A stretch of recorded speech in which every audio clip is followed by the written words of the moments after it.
Terence Crawford is Black Murderous Row? I've seen some good boxing from him, and then I've seen not really struggles, but I've seen a lack of like consistency too. So, you know, hey, when y'all looking for elite. So who's the weakest link at 160? When you're the king, the world doesn't just watch. It waits for your next move, fresh off a historic victory over Canelo Alvarez. The man who's dominated every division he's entered now stands at the edge of a new conquest, searching for the next kingdom to rule. You know, and if you look at his career, don't get me wrong, okay? He's a good fighter. But if you look at his career, mention one elite fighter. It was a masterclass from Terence Crawford, capped off perfectly by that sharp left hand. With it, he delivered a cold and unmistakable message to the entire middleweight division, directed at one man in particular. Inside the Fort Bend epicenter in Rosenberg, Texas referee David Fields halted the contest at 1 minute and 25 seconds into round 6, declaring the winner by technical knockout and the new unified WBO and IBF middleweight champion of the world, Janibek, Kazakhstan's own Ali Mana. But what came next wasn't just a normal response or a casual call-out. Everything erupted from a single short video clip that spread across the boxing world like wildfire. This wasn't some random social media moment or an offhand comment in an Terrence going to be transparent with it. I got my eyes on you, Janibek. That good luck sounds diabolical. Good luck. I don't want to hear that. I wouldn't want to hear that kind of good luck from Bud Crawford. All right, good luck. You know, that sounds like a threat. It was a strategic power play. Terence Crawford was spotted at the WBO convention, sitting comfortably beside none other than Aegis Climas, both sharing a knowing smile. Now, somebody said 135 to 168. Very true.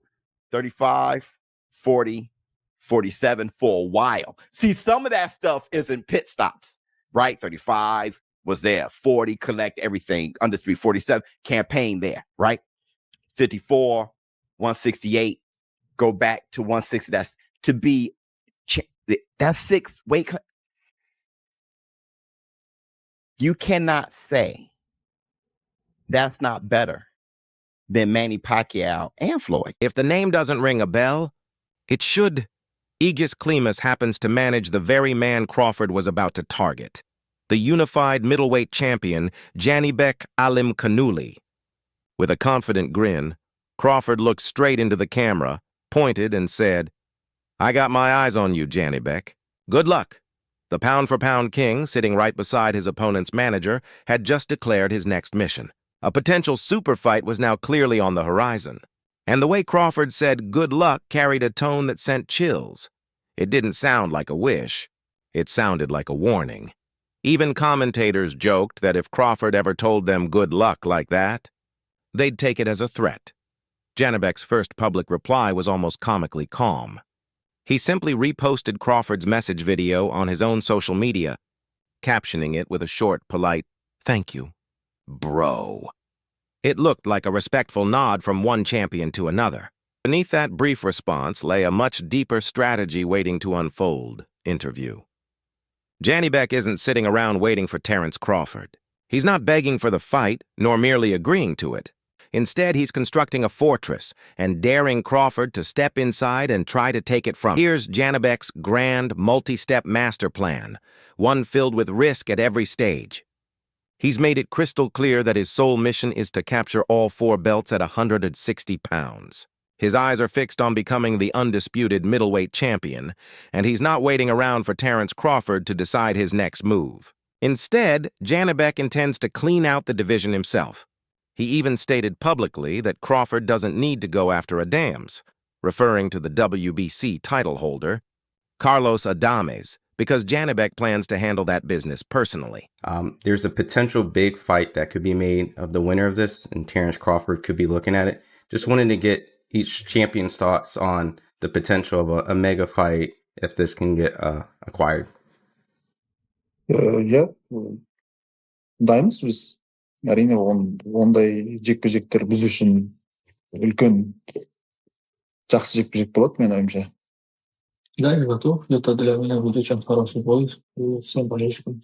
Yes, yes, of course, would be a very, very good fight, and I will be ready for it because it's a big fight, and I think everybody would be looking into it. After securing his WBO collection, Janibek plans to personally track down Carlos Adames, strip him of his WBC crown, and rise as the undisputed ruler of the middleweight division, the one and only king standing above them all. Only then, with every championship belt resting on his table, will he welcome Terence Crawford to step forward and challenge him for the entire throne. I really wouldn't say Janibek is unproven, but he really hasn't fought elite. Is he's at the same boat as Boots right now? No. Okay. I don't think. See, that's the thing. Yeah. Boots is not overrated. Boots is just not in a position to get a championship title. Yeah. Or an opportunity yet. Okay. Janibek, I don't know what the belts are like on his side or whatever, but I know that there's some guys that he can get in the ring with that are elite, and he hasn't gotten in the ring with them. You know, once upon a time, there was the talks of Boo Boo Andre and Janibek fighting. That never happened, and a couple other fights. I mean, I guess overall, I would say, yeah, he's a little over. That immediately raises a major question. If Janibek is truly that confident, why hasn't he already faced Carlos Adames? This is where things get messy, a tangle of accusations, stalled negotiations, and controversy. The long-discussed unification bout has collapsed multiple times, and according to Janibek's camp, there's only one reason why. His manager, Egis Klimas, didn't hold back. He publicly claimed that the Adames fight never happened because Adames was afraid to step into the ring with Janibek. It's a bold accusation, one that paints a picture of a rival world champion deliberately avoiding the division's most dangerous fighter out of fear. Janibek himself doubled down on that narrative, even thanking Arislandi Lara for having the courage to actually sign a contract, subtly suggesting that Adames didn't. Whether this is pure mind games or calculated truth, the strategy is working. The story now frames Janibek as boxing's most avoided man, a monster the other champions want nothing to do with. Interview. His entire roadmap, unifying against Adames and then drawing in Crawford, is built on the belief that he'll easily handle the man standing in his way. That man is none other than Arislandi, the American Dream, Lara. And here's the danger.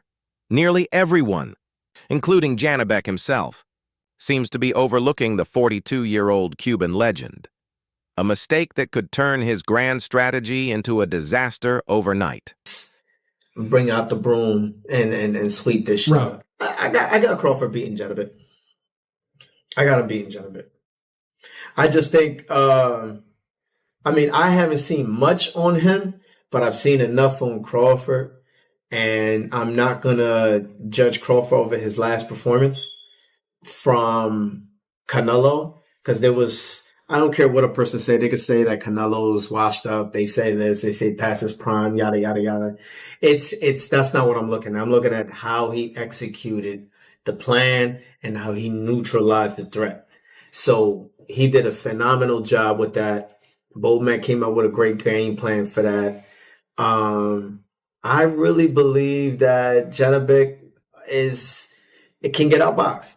I think he's going to get outboxed. He goes into 160. It's all going to determine on how he look against Lara. Janibek has been exuding supreme confidence, claiming in interviews that he has studied Lara, knows his style inside and out, and doesn't expect the fight to be particularly challenging. That's an audacious statement about a man with Lara's resume, Arislandi. Lara is one of the most skillful boxers of his generation, a product of the legendary Cuban amateur system, and a man who has faced the very best in the sport. And he's well aware of all of Janibek's bold claims. When asked about Janibek's dismissive comments, Lara's response was simple, but it carried the weight of decades in the ring. Look, you can think whatever you want. Let's see on December 6th. If Janibek assumes it will be easy, he's in for a rude awakening. Lara isn't showing up just for a paycheck. He's coming to prove that the old lion still has teeth. And he could single-handedly dismantle Janibek's carefully constructed empire. Even if Janibek survives the test against Lara, A hidden complication looms, one rooted in boxing politics that could derail his entire plan before he even reaches the next step. Reports have surfaced that the IBF, one of the organizations whose belt Janibek currently holds, has different plans for his future. The IBF has reportedly ordered that the winner of Janibek versus Lara must immediately defend the title against their mandatory challenger, a young, undefeated prospect named Austin Williams, and they will allow no exceptions. It's a classic boxing nightmare. Janibek could face an impossible choice: follow his grand plan and chase the unification with Adams, risking the IBF stripping him of his belt, or comply with the IBF, take the less glamorous fight against Williams, and watch his dream of undisputed glory and a potential super fight with Crawford slip away. Lost the battle but won the war. Okay. You know what I mean? But Terence right now, but as far as Terence, ain't nobody gonna beat him right now, man. No. Nobody, huh? No. Ain't nobody beating him, man. I mean, even your former student, Janibek? no, not right now, no. I got him boxing Janibek, and then after that, just walk away. No, remember, you still got to get at Adonis, though. I hear you. There's no reason to go after Janibek. So are you saying he's going to beat Adonis? There's no ifs, ands, buts about that. But he beats Janibek. He has Lara, his belts, and then Adonis. So he'll be a 4-time undisputed champion. Yeah. Bro, he pulls that shit off. This is the kind of bureaucratic mess that can completely derail a fighter's legacy, and it's a threat just as real as any punch Lara could throw. Well, for Janibek and Crawford? Yeah. I don't think... Go ahead. Crawford right now is at the top of his game, and he'll know when it's time to quit. He'll know. You know what I mean? This is the kind of bureaucratic nightmare that can completely derail a fighter's legacy. A threat just as real and dangerous as any punch Lara could land.